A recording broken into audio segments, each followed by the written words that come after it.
오늘 잠언 1장 20절부터 이제 33절까지의 큰 틀에서의 주된 메시지는 뭐냐면 바로 우리의 삶 가운데에 하나님께서 우리를 지혜의 말씀으로 끊임없이 부르시고 계시는 내용이거든요. 그 하나님의 그 지혜의 말씀의 초청 앞에 여러분들은 얼마나 순종하며 살아가고 계십니까? 오늘 본문 20절과 21절에는 지혜가 계속해서 우리를 부르고 있음을 이야기해주고 있어요. 20절과 21절에 보세요. 지혜가 길거리에서 부르며 광장에서 소리를 높이며 시끄러운 길목에 소리를 지르며 성문 어귀와 성중에서 그 소리를 발하여 이르되, 그러죠. 그러니까 지혜가 어디에서 그 소리를 높인다고 합니까? 길거리에서, 광장에서, 시끄러운 길목에서, 성문 어귀와 성중에서. 그러니까 뭐예요?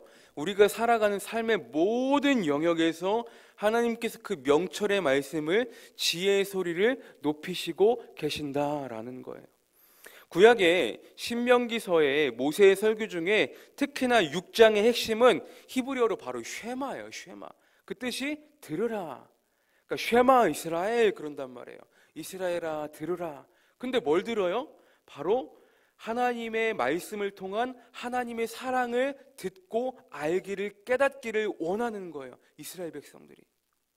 그 말씀들은 이제 출애굽한 이스라엘 백성들이 가나안 땅에 들어가기 전에 하나님께서 모세를 통해 주신 말씀이란 말이죠. 그러면서 신명기 6장 3절 초반에 보시면 이스라엘아 듣고 삼가 그것을 행하라 그런단 말이에요. 가장 먼저 들으라고 말해요. 이스라엘아 듣고 행하라는 거예요. 듣고 행하라. 그 다음 절은 6장 4절에 보시면 역시나 마찬가지로 이스라엘아 들으라 그래요. 들으라, 우리 하나님 여호와는 오직 유일한 여호와시니 그런단 말이에요. 그러니 우리의 신앙생활함에 있어서 가장 중요한 뿌리가 되는 기초는, 근본은 바로 여호와를 경외하는 것인데, 그 의미들을 살펴보면 결국 잠언의 뜻처럼 들을 줄 아는 자세, 듣고자 하는 자세, 그것은 곧 하나님 앞에서 지혜의 말씀을 듣고자, 알고자, 깨닫고자 하는 우리의 마음이 가장 먼저는 필요하다라는 거예요. 하지만 겸손하지 못하는 교만한 사람들은 어때요?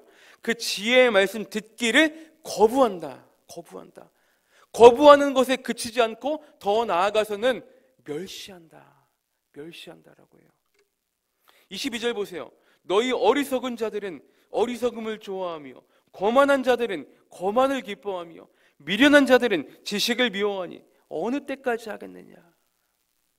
그러니까 여호와를 경외하는 자와 그렇지 아니한 자의 차이가 분명히 있는 거예요.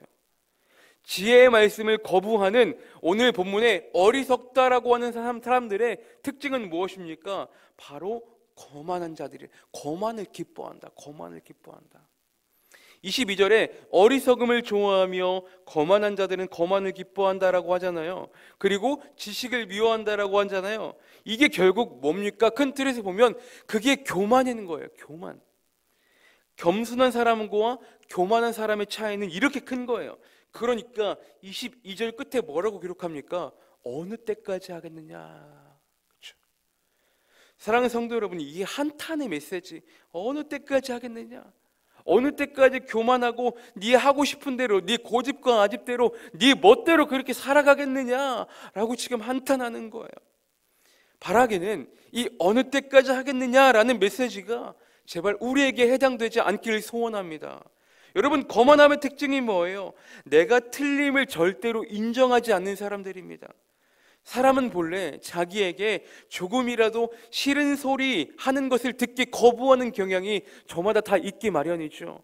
설령 진심으로 자기 자신을 위한 이야기임에도 불구하고 잔소리로 여기고 받아들이고 기분 나빠하고 흘려 듣기도 합니다. 그런데 누군가의 진심 어린 조언도 듣기 싫어하는 사람들이 과연 하나님의 말씀을 잘 들을 수 있을까요?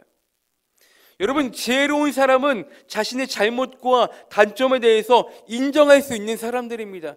잠깐 부끄러움을 당할지언정 나에 대한 참된 훈계와 책망을 듣고 돌이킬 수 있는 사람들이 정말로 영적인 지혜로운 사람들이라는 거예요. 디모데후서 3장 16절에 이렇게 기록하죠. 모든 성경은 하나님의 감동으로 된 것으로 교훈과 책망과 바르게 함과 의로 교육하기에 유익하다. 그런데 그렇게 교훈과 책망과 바르게 함과 의로 교육하는 목적이 결국 뭐냐는 거죠. 그 다음 절에 기록이 돼요. 그 다음 절인 디모데후서 3장 17절에 이렇게 나옵니다. 이는 하나님의 사람으로 온전하게 하며 모든 선한 일을 행할 능력을 갖추게 한다라고 기록되거든요. 그러니까 결국 영적인 교훈과 책망을 듣고 돌이키는 자와 그렇지 아니한 자의 결과는 확실히 다르다라는 거예요. 그러니까 본문 23절에서 뭐라고 기록합니까? 나의 책망을 듣고 돌이키라. 돌이키라. 보라, 내가 나의 영을 너희에게 부어주며 내 말을 너희에게 보이리라. 그러니까 책망을 듣고 돌이키는 사람은 어떤다고요? 하나님의 영을 주신대요. 하나님의 영을 부어주신대요. 디모데후서 3장 17절의 말씀과 같은 맥락인 거예요. 하나님의 사람으로 온전하게 하며 모든 선한 일을 행할 능력을 갖추게 하신다. 여러분, 그러므로 우리는 날마다 주시는 하나님의 지혜의 말씀을 먼저 들을 수 있기를 소원합니다. 그리고 듣고 돌이킬 수 있는 은혜가 우리에게 주어지기를 소원합니다. 그런데 그 지혜의 소리를 듣기 위해 가장 중요한 것은 결국 무엇이겠습니까? 바로 영적으로 늘 깨어 있어야 된다는 거예요. 깨어 있지 않으면 우리가 어떻게 그 영적인 말씀을 들을 수가 있겠습니까? 사랑하는 성도 여러분, 하나님의 말씀이 곧 나의 영을 살리는 생명의 말씀이 됨을 기억하시기를 바랍니다. 오늘 말씀을 통해 우리가 적용해 봐야 될 것은 무엇이겠습니까? 날마다 우리를 부르시는, 끊임없이 우리에게 말씀하시는 그 지혜의 음성을 나는 귀담아 듣고 깨닫고 돌이키는 삶을 살아가고 있는지, 오늘 말씀을 통해 나 자신을 점검하고 돌아보시기를 바랍니다. 오늘 말씀처럼 하나님의 말씀을 듣고 순종함으로 돌이키는 자는 뭐예요? 하나님의 영을 우리에게 부어주시고 하나님의 사람으로 온전하게 하여 하나님의 모든 선한 일을 행할 수 있는 능력을 허락하여 주실 것입니다. 오늘 하루도 쉐마 들으라, 신월중목교회 성도들아 라고 우리에게 말씀하시고 우리에게 그렇게 소리를 발하시는 그 하나님의 지혜의 말씀 앞에 오늘도 순종함으로 나아가시는 귀하고 복된 하루의 삶이 되시기를 주님의 이름으로 간절히 축원합니다.